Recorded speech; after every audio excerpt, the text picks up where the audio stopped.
is Chardon High School calling. We are in lockdown. We need assistance right now. Okay, we're picking up. There's a student with a gun. Saying pull the trigger to kill your son, memory of you. This is TJ Lane, a cold-blooded killer who at only 17 years old killed 3 of his classmates and left 1 paralyzed. But instead of showing some remorse for his actions, he is seen in this footage flipping off his victims' families. But why did he do it? And what would make someone this young become so cold and evil? Let's take a look at this chilling case in which court cameras catch teen killer flipping off victim's family. TJ Lane had a pretty troubled upbringing. His dad, Thomas Lane Jr., was in and out of prison for domestic violence charges and had even been charged with attempted murder in 2002. His mother, Sarah Nolan, was not any better, as she was rarely at home and had also been arrested at various occasions for domestic abuse. The neighbors who knew the family said that they never saw TJ and his 2 siblings playing or behaving like normal children. At some point, the parents lost custody of the kids, and TJ and his siblings were sent to live with their grandparents. TJ attended Chardon High School, where some of the students described him as reserved and kind of an outcast. He mostly kept to himself, though he did have a few friends. However, others said that he was kind and friendly and seemed like any normal teenage boy, though some of his friends said they never noticed that. In the beginning, TJ was said to be a very good student.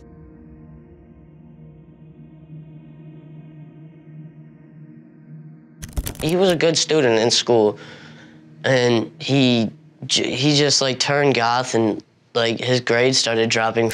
Around that time, he also started getting into trouble with the law and had actually been arrested twice in 2009. In the first incident, he was charged with assault after he and his cousin allegedly punched and choked their uncle during a fight. In the second case, he was accused of punching another boy in the face and was given community service. On December 30th, 2011, TJ reportedly posted a disturbing poem on his Facebook that said that he longed for only one thing, for the world to bow at his feet, and that he was better than the rest, all the ones that he detests, going on to say, "I am death. Any of you always been the sod. Now, feel death. Not just mocking you, not just stalking you, but inside of you.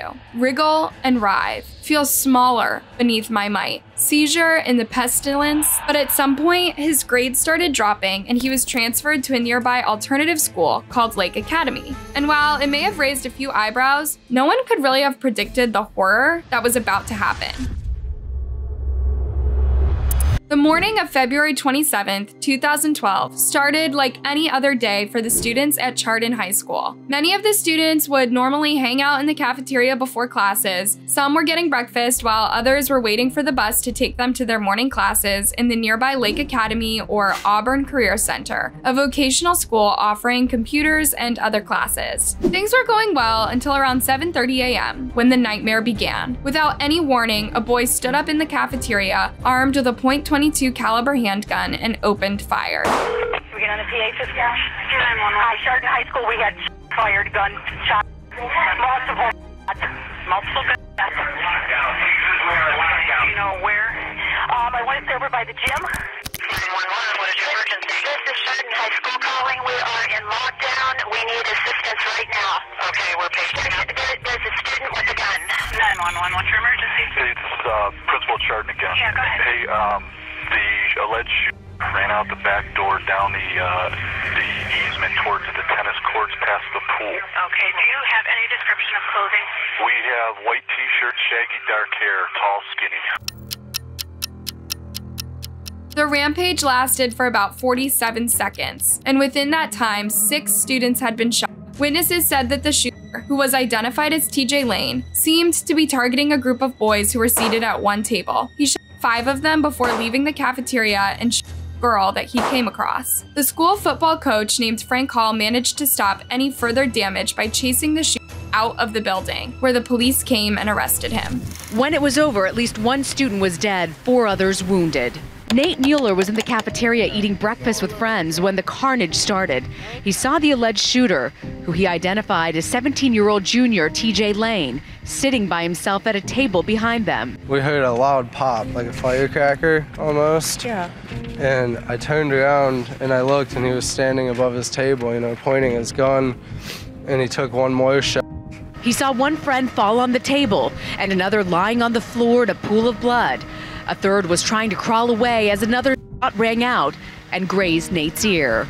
It was terror. Everything had just gone tunnel vision. You see glances of your friends laying all over the place. There's blood, there's people screaming, everybody's running in different directions, and you're just trying to get out. But before the rampage could go any further, a school football coach chased the suspect out of the school, where he escaped on foot. He was arrested just a short distance away. That coach and many other teachers being hailed as heroes tonight. The 6 victims were rushed to the hospital, but unfortunately, 3 died of their injuries within 2 days. 16-year-old Daniel Parmeter was pronounced dead that same day. He was a high school junior and was at the cafeteria that day waiting for a bus at the Auburn Career Center, where he studied computer science. We were supposed to go and pick out colleges. We're supposed to go visit Ohio State next month. To come here and pick out a casket, I don't even know what that is. I don't know. I don't like it. I'm mad. Russell King Jr. died the next day at 12:42 a.m. He was just 17 years old and also a junior. He was a student at both Chardon High School and Auburn Career Center and was studying alternative energy technologies. His friends said that he was sweet and friendly to everyone he met. Every day in the hallway, he'd look at me and it'd be, "Hi, Brittany, how's your day going?" So that's what I miss about him. Demetrius Hewlin was a 16-year-old and the 3rd student to be reported dead on February 28th. His mom said in an interview that her son wasn't a morning person and was often late for school. But sadly on that day, he wasn't late enough. When asked what she would like to say to her son's killer, the mom shocked everyone by saying, "I would tell him I forgive him, because a lot of times they don't know what they're doing. That's all I'd say. I taught Demetrius not to live in the past, to live in today, and forgiveness is divine." Other victims of the tragic shooting include 17-year-old Nick Walzak. He was shot multiple times in the arm, neck, cheek, and back. While he survived the attack, he was left permanently paralyzed from the waist down. 18-year-old Joy Rickers, who was a senior at the school, suffered a minor injury and was released from the hospital after a few days. Nate Mueller was injured by a bullet that grazed his right ear and didn't need to be hospitalized. The shooting left the entire community reeling with shock and grief as they struggled to come to terms with everything that had happened. I'm just really shocked that it was TJ. He was just honestly really quiet, but you could always tell he had a very sad look in his eyes all the time.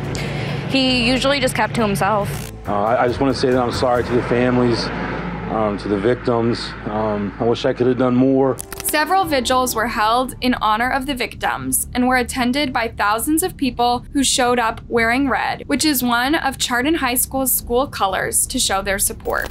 If the entire community of Chardon didn't come out to say goodbye to the victims of Monday's shooting, it sure looked like it. This is Chardon. This is what we do. We follow through everything we do.